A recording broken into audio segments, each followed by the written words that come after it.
G'day guys, how's it going? In this tutorial we're going to be looking at how to build chord progressions. Now the first thing we need to know is which chords sound good together. We can easily work this out by understanding that all chord progressions originate from a single major scale. So let's have a look at how this works.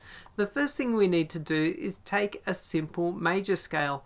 For our example, we're going to be looking at the C major scale basically because it is the easiest scale. And here it is here. The C, D, E, F, G, A and B make up the notes of the C major scale.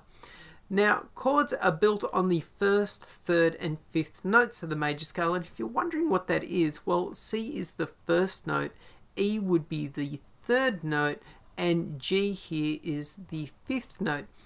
So if we take another C major scale starting on the third degree and lay it on top, now we will have a C major scale harmonized as thirds. So let's do this now, and here it is. So here is the same notes of the C major scale, however starting on the third degree, and E is the third degree of the C major scale, and then it just goes in alphabetical order like the original C major scale. And each one of these is the beginning of a new chord. So C and E is a third, D and F is a third, E and G is a third, F and A is a third, G and B is a third, A and C is a third, and B and D is a third. And now if we take another C major scale starting on the fifth degree and lay it on top of our thirds, we now have the C major scale harmonized as triads. Now a triad is a name we give to a three-note chord. And here is our first three-note chord, which is C, E and G. Here is our second, D, F and A. Our third, E, G and B. Our fourth, F, A and C. Our fifth, G, B and D. Our sixth chord, A, C and E. And finally the seventh chord, which is B, D and F. Now we have 7 different chords that will all work well together, just like all the notes in the C major scale all work well together. The next thing we need to do is give each of these chords a name. So let's do that now. And here we have the name for the C major chord, which is C, the name for the D minor chord, which is DM, which means D minor. The next one is E minor, next one's F major, then G major, A minor, and B diminished.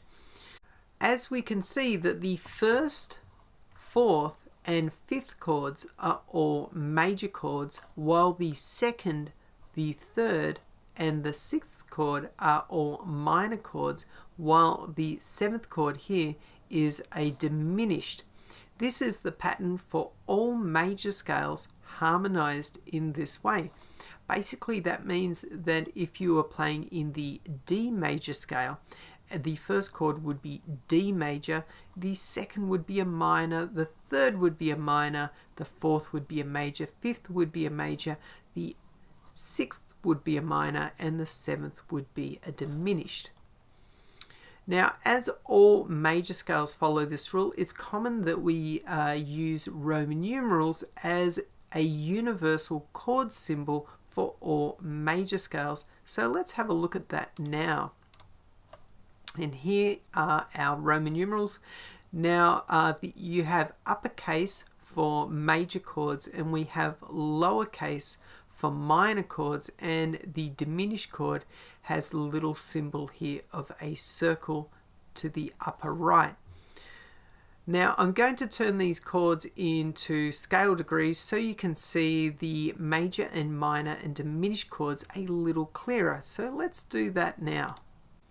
So now we can see that the first is a major chord because it has a third, the second is a minor chord because there's a flattened third, the third is a minor chord because it has a flattened third, the fourth is a major, the fifth is a major, the sixth is a minor, and of course the seventh is a diminished because it has a flattened third and a flattened fifth. The final step we will look at today is how these chords sound.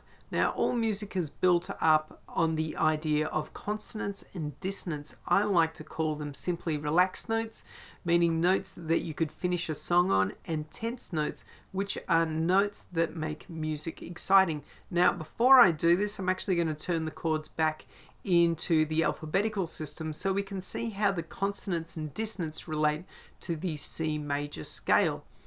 Before I do this though, I've turned the chords back into the alphabetical system so we can see how the consonants and dissonance relate to the C major scale. I'm also going to add colour to the individual notes in each chord to represent the consonants and dissonance. I will use the colour green for relaxed notes, and as we can see, C, E and G are relaxed notes in our C major scale, so all the C, E's and G's are coloured green. For tense notes, I've coloured them yellow, and as you can see here, D, F and A are tense notes, so all the D's, F's and A's are coloured yellow. And finally, for very tense notes, I've coloured orange, and as you can see, B is the only very tense note here. Now that this is done, we can sum up the total amount of energy in each chord and give each of them a category that describes their sound. This will be green for home chords that sound relaxed, yellow for moving chords that sound tense and have forward movement, and orange for climax chords that sound like they need to resolve to a home chord.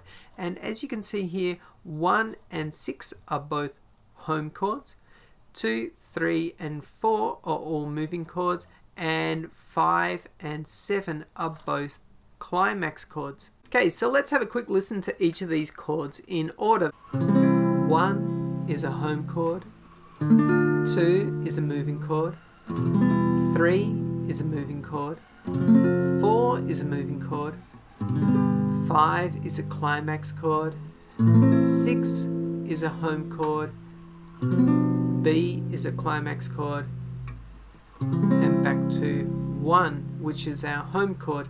So if we did a simple chord progression here, which was 1, 4, 5, you'll hear that 1 starts off relaxed, 4 has a bit of movement, which actually wants to go back to 1, 5 is a climax, back to 1. In part 2 of this tutorial, we will explore how to create simple chord progressions that are used in all genres of Western music. So, what has been your experience with creating chord progressions, and did you find this tutorial helpful? I'd love to hear from you, so please leave your experience or questions in the comments. And if you'd like to see more tutorials like this, please hit the subscribe button and click on the bell so you're notified when the next one is released. Thanks guys, and see you in the next tut. Bye!